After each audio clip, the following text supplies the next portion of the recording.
할렐루야. 하나님의 은혜가 이 시간 우리들 모두에게 임하기를 주님의 이름으로 축원합니다. 우리 말씀의 제목 한번 따라 하실까요? 사랑으로 시작된 성탄, 사랑으로 이어가야 합니다. 아멘. 믿음 되길 바랍니다. 설교 듣기 전에 이런 생각을 한번 해보십시다. 여러분들 생애에 성탄절과 관련된 추억들 한번 몇십 년 전에든 학창 시절이든 한번 떠올려 보십시오. 그러면 여러 가지 생각이 날 거예요. 크리스마스 트리도 생각날 거고, 캐롤도 생각날 거고, 교회로 오래 다니신 분들 아마 성탄 발표한 거 이런 것도 많이 생각이 날 겁니다. 또 그때는 성탄 카드를 이렇게 써서 보내는 유행이 있었는데, 성탄 카드를 써서 보내는 그런 경우도 있을 겁니다. 그런 여러분들 기억들을 한번 생각하시면서 그 기억들의 공통점이 뭔가도 한번 생각해 보십시오. 그런 추억의 공통점, 그 추억을 생각하면서 인상들을 쓰는 거 아니고 흐뭇해하는 거 보니까 마음들이 좋은 것 같습니다. 여러분들 크리스마스 실이라고 들어보셨어요? 나이 드신 분들은 좀 아실 거예요. 근데 우리 학생들 크리스마스 실 알아? 알아? 이야, 대단하다. 잘 모르거든. 요새는 홍보가 잘 안 돼서. 그런데 이 크리스마스 실이 선교사에, 우리나라에 온 셔우드 선교사, 셔우드 홀이죠. 그 선교사에 의해서 시작됐다라고 하는 것을 좀 여러분들에게 소개하려고 합니다. 여러분들 인천에 기독병원 있잖아요. 인천 기독병원의 원 설립자가 누구냐면 로제타 홀이라고 윌리엄 제임스 홀 의사 선교사의 부인입니다. 저기 분이 엄마 로제타고요. 그리고 아이가 둘인데 하나는 남자이고 하나는 여자이잖아요. 아버지가 돌아가셨어요. 와서 일찍 돌아가셨습니다. 그런데 그래도 로제타 홀이 여자 의사인데 여자 의사들도 키우고 이제 한국에 선교사로 다시 오지요. 그래서 하다가 저 아이 둘을 한국에서 낳아서 저렇게 키우는 겁니다. 그 중에 그 남자가 셔우드 홀이에요. 그리고 이 딸은 4살 때 우리나라 전염병에 걸려서 우리나라에서 죽습니다. 그리고 아버지도 일찍 죽고, 그래서 양화진의 그 선교사 묘지에 가면 저기는 한 사람 묘가 있는 게 아니라 가족 묘가 있어요. 나중에 이제 셔우드랑 로제타 홀이라든지 이분들도 돌아가셔서 우리 한국 거기에 묻혀서 식구들이 이렇게 다 같이 있는 것입니다. 여기에 이제 오늘 소개하려고 하는 것은 저 아들 셔우드 홀 선교사에 대한 스토리입니다. 이 사람이 한국에 어머니 아버지랑 있다가 17살 때에 어머니가 키운 박에스더라고 하는 한국 여자 최초의 의사예요. 그 사람을 키웠는데 이 사람이 폐결핵에 걸려서 죽습니다. 그래서 이 17살 청소년이 충격을 받고 난 이 다음에 의사가 돼서 이 폐결핵 퇴치하는 데에 최선을 다하겠다. 그렇게 아주 마음을 먹고 미국에 유학을 가죠. 그래서 미국에서 공부하고 의사가 돼서 실제 폐결핵 그 전문의가 돼서 한국에 다시 옵니다. 한국의 당시 자료를 보면 한국 1900년도에 한국의 인구가 1800만이었다 그래요. 그 당시에 폐결핵 환자가 통계적으로 130만이었답니다. 쉽게 얘기하면 10명 중에 1명이 폐결핵 환자예요. 그리고 좀 문학을 좋아하거나 그림을 좋아하시는 분들은 우리나라 젊은 문학가들 중에서, 젊은 화가 중에서 폐병으로 죽은 사람이 그 당시에 굉장히 많았어요. 그래서 이들을 어떻게 하면 살려줄까 해서 이제 먼저 전문 병원을 세웁니다. 그게 이제 해주, 북한 땅이죠. 해주의 세상을 구원하는 거죠. 구세 요양원이라고 하는 폐병 환자 전문 치료 기관을, 병원을 만들죠. 그리고 나서 단체를 형성합니다. 어떻게 단체를 형성하냐면 이제 결핵을 퇴치하는 건 혼자 안 되니까 병원의 항결핵 협회, 그래서 결핵을 이게 저항하면서 이긴다 이런 거죠. 그런 단체들을 세브란스 병원부터 시작해서 쭉 세워 나갑니다. 그리고 그 사람들이 뭘 하냐면 당시에 이제 우리 국민들이 폐결핵에 걸리긴 해도 이걸 어떻게 예방하고 걸린 사람은 어떻게 치료, 이런 것에 거의 문외한한 거예요. 그러니까 그 자료들을 만들어서 폐결핵은 왜 걸리고 걸리면 어떻게 되니까 안 걸리도록 해야 되고 안 걸리면 어떻게 하고 또 걸린 사람은 어떻게 해야 되고 이런 것들을 계속 홍보하면서 가르쳤던 겁니다. 그렇게 하면서 이제 이렇게 하려니까 곳곳에 세우고 병원도 세우고 이런 활동하려니까 비용이 들잖아요, 그죠? 그 비용이 드는데 그 비용을 이제 국가에서 예산을 주는 게 너무 열악하니까 우리 국민 한 명 한 명이 폐기력을 살리자 그런 의미에서 성탄 카드 붙일 때나 일반 카드 붙일 때 거기에 우표 옆에 우표처럼 생겨가지고 붙이는 게 있었는데 그게 1932년에 처음 만듭니다. 저기 이제 크리스마스 해피 뉴 이어 있고 그리스잉이 있고 1932년 있고 보건입니다. 보건 이렇게 돼 있고 해주 구세 요양원. 그래서 처음 저 시를 이제 만들어서 홍보하기 시작합니다. 그래서 많은 사람이 동참하고 그렇게 해서 한국에 지금은 폐결핵 환자가 옛날에 비하면 훨씬 줄었죠. 지금도 좀 있긴 있다 그러는데 거의 그래서 한국에도 그 영향을 받아서 폐결핵 결핵 협회가 있어요. 그게 세워진 지가 한 70년 됐다 그럽니다. 그러니까 쇼드 홀 그 선교사가 이런 운동을 하면서 그 밑작업을 잘 한 것이 역사가 그렇게 됐다는 겁니다. 그는 예수를 어떻게 해석했을까요? 그가 해석한 예수는 사랑의 예수요 살리는 예수였습니다. 그리고 그것을 위해서 이 땅에 오셨다는 성탄의 의미를 간직하고 성탄절 때 그런 크리스마스 시를 만들고 헌신을 다해 일생을 우리나라의 폐결핵을 퇴치하는 데에 헌신했던 아주 가슴에 담고 싶은 사람의 간증입니다. 사랑으로 시작한 성탄, 사랑으로 이어가는 저와 여러분들 되시기를 주님의 이름으로 축원합니다. 오늘 본문에 있는 말씀은 사도 요한이 이제 기독교 공동체에 보낸 성령 안에서 보낸 편지의 내용이지요. 박해가 있던 시대였고 너무 감사하게 그 가운데서 기독교 공동체가 점점 커지기 시작합니다. 혼자 믿었던 사람이 12이 되고 12이 50명이 되고 70명이 되고 120명이 되고 몇백 명까지 계속하면서 몇천 명까지 공동체가 많아지게 시작했습니다. 공동체가 많아지면서 기독교 공동체, 우리로 말하는 교회죠. 교회 공동체가 하나님 보실 때도 아름다워야 되고 또 공동체의 멤버 자신들이 생각할 때도 좋아야 되고 건강해야 되고 제3자들이 볼 때도 그 공동체는 참 대단해 라는 평가를 받아야 되잖아요. 그런 숙제가 교회인 수가 늘어나면서 새로 도전되는 숙제들이었습니다. 이것을 푸는 방법들이 여러 가지가 있었는데 요한 사도를 통해서 하나님께 주신 해법이 오늘 본문에 한 해법이 나왔다는 거예요. 그게 뭐냐면 서로 사랑하자라고 하는 것이었습니다.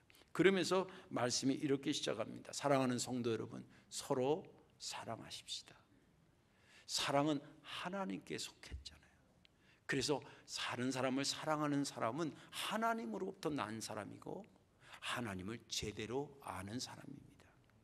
그러나 반면에 안타깝지만 다른 사람을 사랑할 줄 모르는 사람은 하나님을 모르는 사람입니다. 왜냐하면 하나님은 사랑이기 때문입니다. 하나님은 우리에게 사랑을 어떻게 보이셨냐면 하나님께서는 우리를 살리기 위해서 당신의 사랑하는 독생자를 아낌없이 우리에게 보내주신 것입니다. 이것이 하나님의 사랑입니다. 우리가 먼저 하나님을 사랑한 것이 아니라 하나님이 우리를 먼저 사랑하셔서 우리를 죄에서 건져서 온전하게 하게 하기 위해서 화목제물로 당신의 아들을 보내주신 것이 하나님의 사랑입니다. 우리가 그 사랑을 받지 않았습니까? 그러면 우리가 서로 사랑하는 것 마땅히 해야 될 일 아니겠습니까? 라고까지가 오늘 본문의 말씀입니다. 저는 지난 주간에 이 본문을 보면서 특별히 9절 말씀을 유심히 보게 됐습니다. 하나님의 사랑이 우리에게 이렇게 나타난 바 되었으니 하나님이 자기의 독생자를 세상에 보내심은 그로 말미암아 우리를 살리려 하심이니라. 여기 성탄절이라는 단어는 없지만 하나님이 아들을 이 땅에 보냈다는 것 자체가 성탄 아니겠어요? 그런 성탄에 대한 예수님이 이 땅에 오셨고 왜 오셨는지에 대한 이야기를 담고 있는 것이 성탄절이 가까워서 그런지 더 눈에 가까이 읽혀졌게 됐고 그것이 은혜가 됐고 또 이 땅에 오신 성탄의 그 의미와 목적과 그 이유가 분명하게 있다라고 하는 것을 보면서 은혜가 됐습니다. 오늘 예수님이 왜 오셨는지, 와서 무엇을 했는지 이것을 새기면서 성탄을 준비하는 저와 여러분들 되시기를 주님의 이름으로 축원합니다. 오늘 설교는 크게 큰 덩어리는 두 개입니다. 하나는 누가 그러면 이 예수님의 사랑, 하나님의 사랑을 이어갈 것인가 라고 하는 거, 두 번째는 어떻게 이것을 이어가야 되는 것인가 라고 하는 큰 덩어리 두 개를 가지고 말씀을 나누고자 합니다. 누가 예수님의 사랑, 당신을 보내신, 예수님을 보내신 하나님의 그 사랑을 이어갈 것인가? 그 첫째는 하나님께 사랑의 빚을 진 자가 이어가야 됩니다. 하나님께 사랑의 빚을 진 자가 이어가야 됩니다. 11절을 보겠습니다.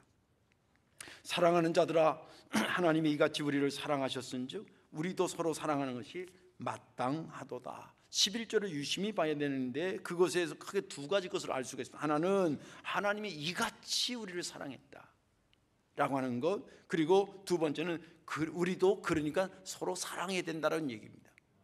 먼저 이같이 사랑했다라고 하는 말을 살펴보려고 합니다. 이같이 사랑했는데 어떻게 사랑했냐? 오늘 본문에 9절과 10절에 이같이 사랑한 내용이 담겨져 있는데 9절에 뭐라고 하냐면 우리를 살리려 하셨다는 거예요. 어떻게든 살리려 하셨다는 거예요. 이같이 사랑하신 거죠. 10절에는 우리의 죄를 속하기 위해서 예수님을 화목제물로 보내셨다는 거예요. 이 살리려 함과 화목제물이 되셨다는 이 두 가지 면이 왜 중요한 줄 아세요? 그게 두 가지 면에서 굉장히 중요한 이유를 담고 있습니다. 첫째는 뭐냐면 아무나 줄 수 없는 사랑을 줬다는 거예요. 너도 줄 수 있고 나도 줄 수 있는 것이 아니라 하나님밖에 줄 수 없는데 그분이 살리고 화목제물 되기 위해서 당신이 그것을 줬다는 거예요. 그리고 그 사랑을 우리에게 주기 위해서 치르신 대가가 우리의 상상을 초월할 수 없을 정도로 어마어마한 대가를 치렀다는 거예요. 아무나 줄 수 없는 것을 또 그것을 주면서 엄청난 대가를 치러가면서까지 주셨다는 거예요. 우리가 살아나야 될 것이, 인간은 구조적으로 3분법으로 보면 영혼육으로 보죠. 2분법으로 보기도 하고 영혼육으로 보기도 하지만 통상 설명하기 좋게는 영혼육으로 봅니다. 영혼육으로 3분법으로 구조가 되어 있다는 것은 이 세 가지가 다 살아있어야 된다는 거예요. 하나라도 죽으면 안 됩니다.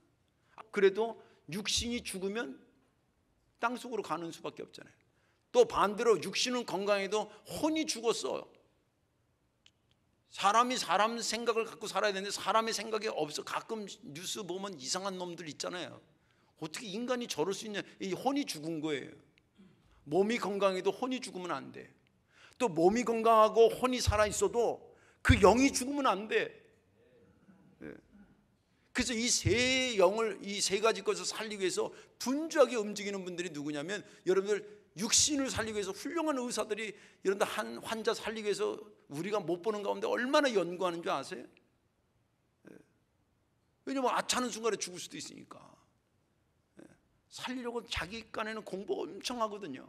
뭐 배우는 의사가 되기 전 과정도 그렇지만 된 다음에도 계속 신기술이 오니까 공부 안 할 수가 없어요. 그래서 명의가 되는 거예요. 목적은 하나예요. 육신을 살리자는 거예요. 또 혼을 살리기 위해서 선생님들, 훌륭한 선생님들, 정말 이름도 없이 빛도 없이 수고하는 선생님들이 의외로 많아요. 그분들이 여러분들 자식을 키우고 나를 키웠던 분들이에요.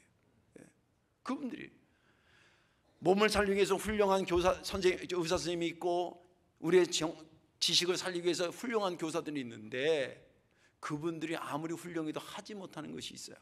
그러면 영을 살리는 거예요. 목사님이 살리는 거 아니에요? 아닙니다. 영은 하나님밖에 살릴 수가 없어요. 그럼 목사님 뭐 하는 겁니까? 저는 그분이 영을 살리는 분을 소개하는 것뿐이에요. 그리고 그렇게 구원받은 사람들이 주님 나라 갈 때까지 그 신앙을 잘 유지하도록 도와드리는 거예요. 제가 여러분들의 영을 살린다? 그건 교주입니다. 이단들이 그런 거예요. 예수 그리스도 외에 구원받을 다른 이름을 주지 않았습니다. 구원이라는 게 영이 살았다라고 하는 거 아니겠어요? 그렇기 때문에 하나님만이 줄 수 있어요. 그걸 하나님이 우리에게 주셨다는 거예요. 이거 귀한 것 아니겠습니까? 엄청난 사랑 아니겠습니까? 너나 나나 줄 수 있는 것이 아니고 오직 하나님밖에 줄 수 없는데 그분이 그걸 아낌없이 주셨다는 거예요. 우리에게. 누가 그 은혜를 받은 거예요? 우리가 받은 거예요. 또 그 사랑을 실천하기 위해서 그분이 치른 대가가 이게 어마어마한 거예요. 오늘 여기 본문에 보니까 화목제물이라는 말이 나와요. 화목제물은 구약의 제사법의 하나인 건데 하나님과 인간이 화목해야 되는데 걸림돌이 있어. 걸림돌이 보면 죄였어요. 이거 없이는 화목이 이루어질 수가 없어. 우리가 단도직입적으로 얘기합시다. 내 죄는 누가 씻어야 돼? 왜 대답을 못해요? 내 죄는 누가 씻어야 돼? 내가 빚진 건 내가 갚아야 돼? 어머니가 갚아줘야 돼? 내가 죄 지었으면 내가 죄를 사야 돼요. 내가 빚졌으면 내가 갚아야 돼요. 그런데 이게 간단치 않아요. 주님께서 하나님께서 죄를 사하는 방법을 가르쳐 주세요. 그건 뭐 피 흘림이 없이는 사함이 없다 그랬어요. 이 피 흘리면 손끝에 여기 칼 자국 나서 피 뚝뚝뚝 떨어뜨리면 죄가 사해지는 게 아니라 피는 생명을 상징해요. 네가 너에서 죄를 건져서 살고 싶으면 네 목숨을 내놔야 된다는 거예요. 그러면 구원 살려고 죄를 용서받는데 그러다가 내가 죽으면 이건 아무것도 안 되잖아요. 그 원추지는 그러니까 죄 짓지 말라는 거예요. 죄 지어도 된다고 생각해서 죄 진 사람은 아무도 없어요. 이미 하나님의 뜻을 알아요. 그런데 인간이 간사하고 세상적 유혹에 빠져서 저부터도 그래서 이렇게 죄 지은 거예요. 자, 이 딜레마에 빠졌습니다. 내가 죄는 내가 지었는데 내가 사함 받으려면 내가 죽어야 된다는데 나는 더 살고 싶고 이 딜레마를 어떻게 극복하냐고. 그럼 누군가 와서 죽으셔야 되는데 누군가 와서 죽으시려면 그분도 충격 조건이 크게 두 가지. 하나는 저 사람의 죄를 위해서 오셨기 때문에 그는 죄가 없어야 돼요. 또 인간의 죄를 위해서 왔기 때문에 그분은 인간이어야 돼요. 우리가 아무리 착해도 내가 저 사람의 내 죄도 감당 못하는데 저 사람의 죄를 내가 감당할 수 있어요? 감당할 수 있다고 말하는 순간 그 사람은 거짓말쟁이에요. 요한서에도 있지만 죄 없다고 하는 사람은 그 거짓말쟁이라고 그랬어요. 예수님밖에 없어요. 하나님과 인간을 화목하게 하기 위해서는 그 조건을 충족시킬 수 있는 것은 나 자신도 아니고 오직 예수님밖에 없다는 그 자리를 그분이 그래 내가 가야지 그리고 오셨다는 거예요. 이런 엄청난 사랑을 우리가 받았습니다. 그러면 이 사랑을 다른 사람한테 전할 때 누가 전해줘야 되겠어요? 그 사랑을 받은 사람이 전해줘야 되잖아요. 이 인지상정 아니에요. 믿음을 떠나서라도 내가 저 사람한테 은혜 받았으면 저분 좋다는 얘기를 누가 해줘야 돼? 그걸 본 사람이 아니라 받은 내가 얘기를 해줘야 되잖아요. 당연한 거죠. 그런 차원에서 성탄의 사랑은 누가 전해야 되냐? 우리가 이어가야 된다는 거예요. 자, 이제 또 한 번 본론으로 들어갑니다. 그러면 이걸 어떻게 우리가 성탄의 사랑을 이어가느냐? 그 첫째는 뭐냐면 이런 겁니다. 가까운 사람부터 먼 사람에게까지. 가까운 사람에서부터 먼 사람들. 7절과 11절에 보면 우리가 서로 사랑하자라는 말을 합니다. 그죠? 우리가 서로 사랑해. 근데 또 한 가지 질문은 그 우리의 범위가 어디까지냐는 거예요. 누구까지가 우리냐는 거예요. 또 성경에 우리라고 말했을 때 성경은 하나님의 말씀이니까 하나님의 말씀하신 우리의 범위가 어디까지냐 이거예요. 이걸 알아야 우리가 서로 사랑하자라고 하는 것을 충실히 감당할 수 있다. 만약에 하나님께서 우리라는 범위를 2명까지야. 그랬으면 2명만 사랑하면 돼요. 성도교회까지야. 그럼 성도교회만 사랑하면 돼요. 그런데 만약에 주님이 우리라고 하신 그 범위가 2명을 넘어섰다든지 성도교회를 넘어섰다 그러든지 그러면 우리가 그분의 사랑을 받은 우리는 하나님이 우리라고 설정하신 그 범위를 축소시키거나 변경시킬 수가 없어요. 그게 하나님 앞에 선 우리들의 실제의 모습이에요. 하나님이 이걸 하는데 그거 비스듬히 바꿔나가면 안 되잖아요. 비스듬히 축소시켜 나가면 안 되잖아요. 그분이 못할 때 못하더라도 여러분들 그런 면에서 정확하셔야 됩니다. 아유, 그거 어떻게 못해. 그러니까 나는 축소해서. 그러지 말고, 그거는 그거예요. 주님께서 보여준 건 보여준 거고, 그리고 그것을 못하는 것은 못하더라도 그것을 하나님이 설정해 준 건 우리가 임의로 변경시켜서는 안 된다는 거예요. 제가 성경을 연구한 바로는 하나님이 설정하신 우리의 범위는 당신의 형상으로 만든 모든 범위를 포함하고 있어요. 목사님, 어떤 근거를 통해서 그렇게 말할 수 있습니까? 여러분들이 흔히 거의 외우다시피 한 성경에서 그것이 말해주고 있어요. 예를 들자면 요한복음 3장 16절을 보십시오. 하나님이 세상을 이처럼 사랑하는, 여기 세상은 우리를 말하는 겁니다. 여기서 우리가 아니라 우리의 범위를 말해주고 있다. 하나님이 세상을 이처럼 사랑하사 독생자를 주셨으니 이는 그를 믿는 자마다 멸망하지 않고 영생을 얻게 하려. 마태복음 11장 28절도 보세요. 수고하고 무거운 짐진 자들아 다 내게로, 수고하고 무거운 짐진 자들아 다라는 다 안에 우리라는 개념이 포함되어 있습니다. 다 내게로 내가 너희를 쉬게 하리라. 사도행전 1장 8절을 보겠습니다. 오직 성령이 너희에게 임하시면 너희가 권능을 받고 예루살렘과 여기까지만 우리예요? 아니, 온 유다에까지. 아니, 거기까지? 아니야. 어디까지? 사마리아 거기까지? 아니야. 땅끝까지. 예루살렘은 내가 있는 가까운 곳이었습니다. 유대가 조금 멀어지기 시작합니다. 그런데 거기도 우리의 개념이라는 거예요. 그리고 좀 거기까지도 좀 벅찬 듯한데 사마리아까지도 범위라는 거예요. 거기는 진짜 너무 힘든데 더 말씀하시고 땅끝까지. 땅끝이라는 것은 상황적 땅끝도 있고 거리적 땅끝도 있는데, 아무튼 이 가까운 데서부터 멀다라고 하는 얘기는, 먼 데까지라는 것은 뭐냐면 내가 아는 사람에서부터 모르는 사람까지라는 거예요. 그 범위가 하나님께서 우리에게 주신 우리의 범위예요. 그럼 어떤 분이 이런 얘기, 목사님, 우리가 아는 사람은 그렇다고 뭐 사랑 베푼다지 모르는 사람은 우리가 어떻게 사랑 베풉니까? 너무 걱정할 거 없어요. 적어도 성덕교회 교인들은 전혀 걱정할 거 없어요. 여러분들 강성용 목사님이라고 아세요? 모르시는구나. 저 원주에서 농아들 이렇게 선교하는 이관영 목사님이라고 알아요? 모르시는구나. 저 남아공에 선교사로 있는 송미아 선교사라고 아세요? 모르시는구나. 내가 일부러 모르는 사람만 골랐어요. 근데 이 세 분이 누구냐면 우리 교회에서 10년 이상씩 매달 선교하는 선교사와 목사님들이에요. 알아요, 몰라요? 잘 모르죠. 그분들 잘 몰라요. 그런데 지금 여러분들은 이미 그들을 사랑하고 있는 거예요. 이번에 연말 되니까 저도 카드 보내고, 그분들도 이제 요새는 카톡으로 카드를 자꾸 보내는데, 목사님 고맙습니다. 성덕교회 교인들한테 꼭 인사 좀 전해주세요. 그런 답글들이에요. 비록 우리가 얼굴은 서로 못 봤지만 또 안면식도 없지만, 그러나 그리스도 안에서 서로 사랑을 주고받는데 제가 얼마나 힘이 되는지 모릅니다. 뭐 이런 얘기들이. 우리가 사랑을 어떻게 해야 되느냐? 가까운 데서부터 멀리까지, 아는 사람에서부터 모르는 사람까지.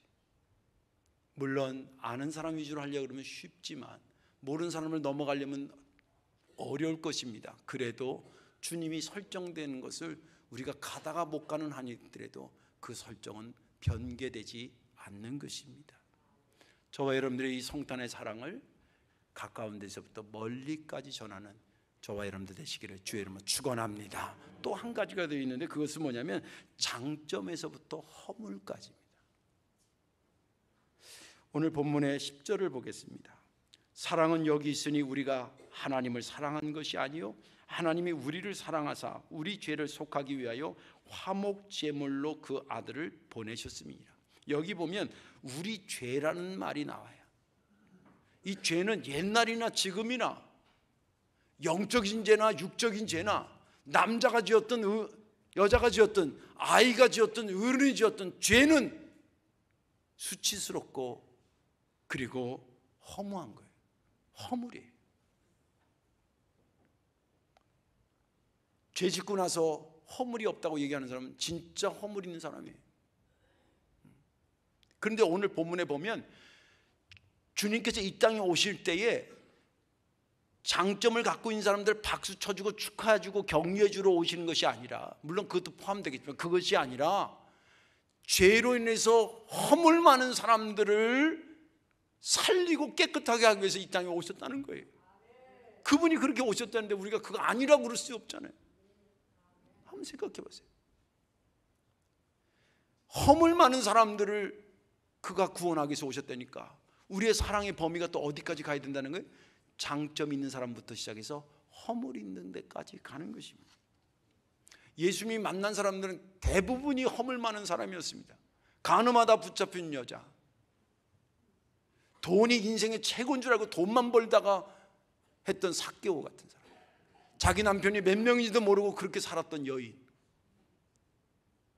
예수 믿는 사람들 잡아서 죽이고 그리고 핍박했던 데 앞장섰던 바울, 예수님이 부활했는데도 불구하고 무슨 엉뚱한 소리를 하냐고 나는 그 옆구리에 손 넣기 전에 죽어도 못 믿겠다고 하던 도마, 예수님이 그렇게 큰 사랑을 베풀었는데도 불구하고 예수님을 3번씩이나 부인했던 베드로, 공통점이 뭔지 아세요? 허물 많은 인생들이에요. 근데 그들을 주님의 사랑의 범위에서 보면 그들의 이름을 삭제시키지 않으셨어요. 끝까지 끌고 갔습니다. 우리에게 사랑 주신 그분도 내가 의롭고 뭐가 온전하고 그래서 오신 것이 아니라 내 허물이 있어 나에게 오신 것입니다. 주 안에서 인정하시기를 주의 이름으로 축원합니다. 허물이 있어 나를 받으시. 그 사랑을 우리가 받았기 때문에 다른 사람의 장점을 보면서 크게 박수 쳐주고 허물이 있으면 그것까지도 가슴에 담아주시고 사랑을 베푸시기 바랍니다. 아, 목사님 너무 힘들어요. 힘들어요. 저도 힘들어요. 사실 말이야 바른 말이지만 주일날 잘 오고 기도에 꼬박꼬박 오고 헌금 잘하고 이런 교인이 예쁘겠어? 간헐적으로 교회 오는 교인이 예쁘겠어? 생각해 보세요. 목사가 왜 어려운 줄 아세요? 그런 거 감당하고 가는 게 어려운 거예요. 제가 무슨 중노동을 해서 어려운 게 아니에요. 그냥 주님 가신 길이니까 가는데 나도 힘든 거예요. 그래도 어떻게 가야지. 간만에 왔어도 반가워하고, 반갑기는 해요. 반가워하고, 다음번에 꼭 빨리 오라고. 그러면서 그 마음을 연다는 게 이게 쉽지 않아요. 그러나 주님이 그랬으니까 그렇게 하는 거예요. 우리의 사랑의 범위가 어떻게 설정되어야 되느냐? 가까운 데서부터 멀리까지, 그리고 아는 사람에서부터 모르는 사람까지, 그리고 장점에서부터 허물까지 가는 것입니다.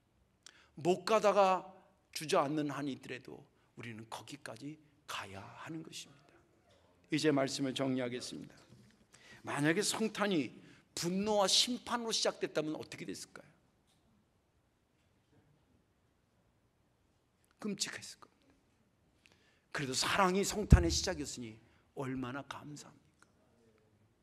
근데 세상이 아직도 거기에 못 따라가는 것은 주님이 성탄을 통해서 보여준 사랑이 부족해서 못 나타나는 겁니까? 아니면 그것을 이어가야 될 우리가 잘 이어가지 못해서 그런 것일까요? 여러분들 스스로가 진지하게 물어보고 해답을 찾기를 바라면서, 그러나 우리를 주님이 살리기 위해서, 또 우리를 용서하기 위해서 화목제물이 되시기 위해서 이 땅에 오셨다는 것은 분명한 사실이니까 그 성탄의 사랑을 마음에 담으시고 힘들더라도 이 성탄의 사랑을 이어가는 그런 성탄의 주인공들이 다 되어주시기를 주님의 이름으로 축원합니다. 기도하겠습니다. 사랑과 은혜가 많으신 전능하신 아버지, 고맙고 감사합니다. 이렇게 설교했지만 주님이 보시는 저도 얼마나 허물 많은 것이 많았을까 생각하며 송구스러운 마음을 그지할 수 없습니다. 주님 용서하여 주옵시고, 그래도 성탄의 시작이 사랑으로 시작됐으니 어쩌든지 그 사랑을 이어가는 우리 될 수 있도록 은혜를 더하여 주옵소서. 감사드리며 예수님의 이름으로 축복하며 기도하옵나이다. 아멘.